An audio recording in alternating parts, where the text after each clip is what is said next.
menjadi murid Yesus di zaman Yesus masih ada dalam bentuk jasmani, sama sekarang it's totally different. Kebayang nggak pada saat murid Yesus berjalan bersama dengan Yesus, mereka itu bisa ngobrol every single time. Berapa banyak di tempat ini yang kalau nih misal hari ini saudara bisa berjumpa dengan Yesus dalam bentuk jasmani. Saudara punya pertanyaan. Boleh angkat tangan saudara? Adakah? Sangat banyak di antara kita yang kalau kita bisa ketemu Yesus, kita tuh pengen tanya gitu. But then pada saat muridnya kalau berjalan bersama dengan Yesus every single time itu bebas tanya loh Pak. Mereka menginjil dari satu tempat ke tempat lain. Emangnya sambil mereka jalan gak ngobrol? Ngobrol Bu. Dan gak susah untuk memahami seperti apa Yesus karena ya Yesus di depan mata. Kita bisa ngomong yang kayak gini, Yesus tuh kesukaannya ini loh. Kebayang gak saudara? Saudara tuh bisa yang literally kayak, Yesus suka makan ini. Saya bisa membayangkan, become so, saudara tuh bisa kayak ngerti. Oh kalau kayak sesederhana gini saudara, Yesus tuh gak suka loh kalau kita bicarain orang. Saudara ngerti maksud saya? Kayak ketika diajak penginjilan, excitementnya Yesus itu yang paling besar kalau nyembuhin orang sakit loh. Kamu pernah lihat gak wajahnya Yesus waktu ada orang-orang begitu rupa kelelahan Yesus dengan belas kasihan. Saudara bisa membayangkan, you can literally see in his face. Dan sangat mudah bagi saudara mengikuti, kenapa? Because he is there. Tapi sekarang setelah Yesus terangkat naik ke surga saudaraku, saudara gak pernah ketemu Yesus dalam wujud manusia jasmani. Saudara tidak langsung bersentuhan, gak langsung ketemu bertatapan empat mata. Then how do you know him? Bagaimana saudara bisa kenal seseorang yang saudara bahkan gak pernah temui? Justru di titik itulah firman ini membawa kita, sekalipun engkau tidak bisa lagi menyentuh dia dalam bentuk jasmani, sekalipun engkau tidak berjumpa mata ketemu mata saudaraku, bukan berarti tidak bisa berjalan bersama Yesus. Tetap bisa berjalan bersama Yesus. Ini poinnya firman ini. Pertanyaannya sekarang kalau gitu, Pastor, kalau dulu kita jalan sama Yesus itu so easy, kan kelihatan. Kita jadi kenal hanya dengan saudara interaksi aja. Saya misalkan, saya berinteraksi dengan saudara. Saudara ketemu saya seperti ini, saudara sudah langsung ngambil kesimpulan enggak? Oh kelihatannya orangnya kayak gini nih, tipenya begini nih. Kok kayaknya asik ya kalau diajak ngobrol. Saudara sudah langsung ada, kenapa saudara berinteraksi? Pastor, lah kalau sekarang saya sudah enggak ketemu Yesus dalam bentuk jasmani, terus gimana cara saya bisa interact with him? How do I know him?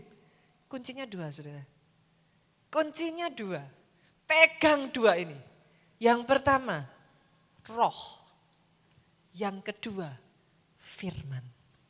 Apa yang saya maksud? Kita buka ayatnya ya. Yohanes pasalnya yang ke-14, ayatnya yang ke-16. Sampai ayatnya yang ke-17. Saya akan bacakan ayat 16, boleh nanti ayat 17 bantu saya membaca dengan suara yang paling keras. 16, aku akan minta kepada Bapa dan ia akan memberikan kepadamu seorang penolong yang lain supaya ia menyertai kamu selama-lamanya.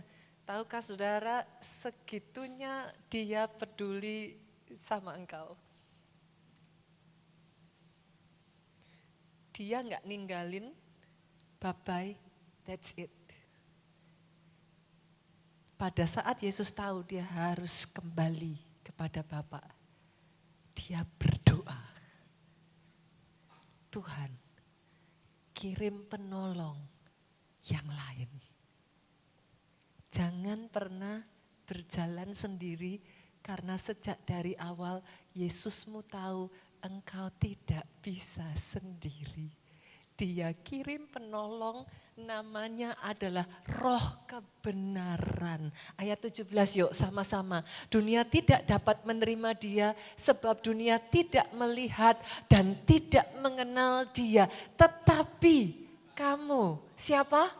Kamu. Lihat kiri kanan, katakan kamu. Lihat kiri kanan lagi, katakan saya mengenal Dia. Sebab apa? Ia menyertai kamu dan diam di dalam kamu. Jadi.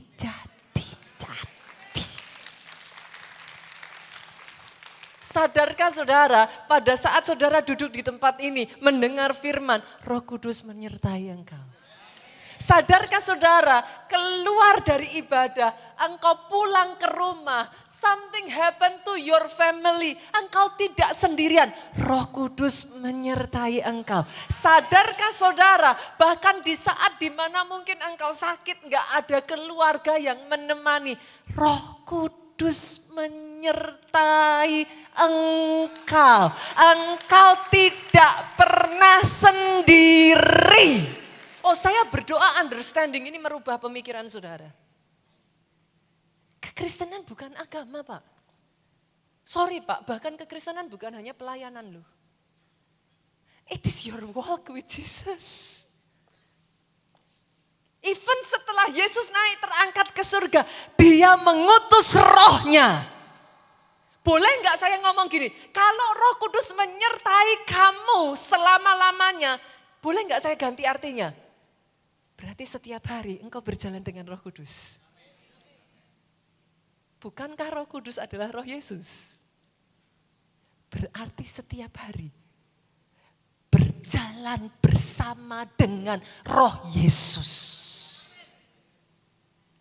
Zaman itu saudaraku, Yesus dalam rupa wujud jasmani tetap tidak bisa berada di banyak tempat. Bagaimana kalau anak saudara tidak sedang bersama dengan saudara? Bagaimana kalau suami saudara sedang bertugas keluar? You cannot be with them 24/7. Tapi Roh Yesus, Dia menyertai engkau.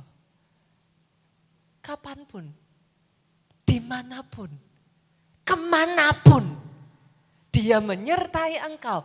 Artinya, yes, it is possible. Engkau mungkin sudah tidak memegang Yesus dalam bentuk jasmani, tapi Roh Yesus menyertai engkau kemanapun engkau pergi. Saya tambah lagi boleh, Bapak Ibu? Saya tarik ya.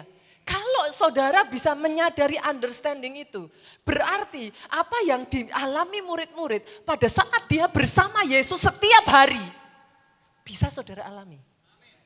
Loh, Roh Kudus adalah Roh Yesus.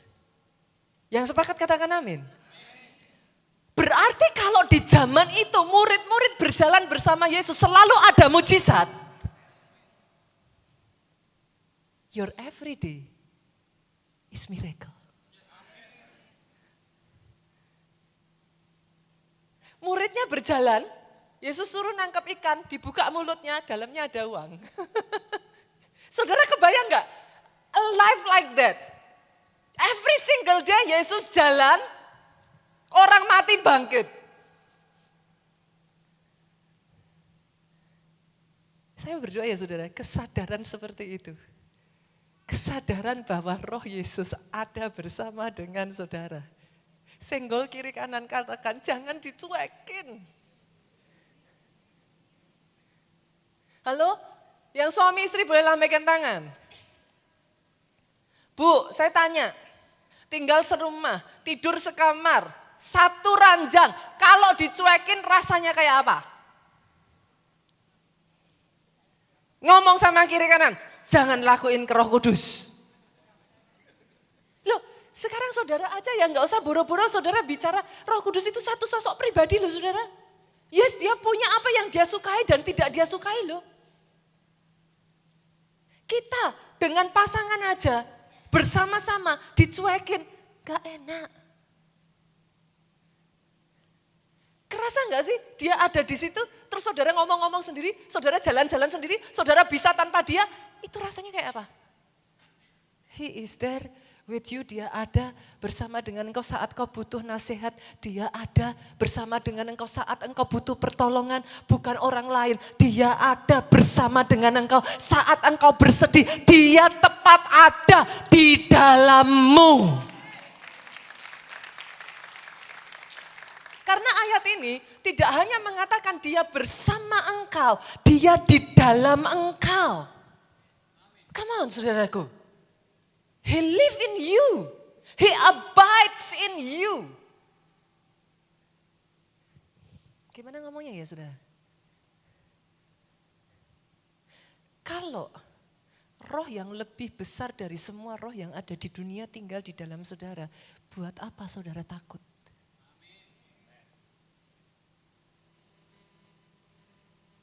I hope you can catch this. Kekristenan bukan hanya sekedar agama. Sorry, kekristenan bukan hanya seminggu sekali ibadah.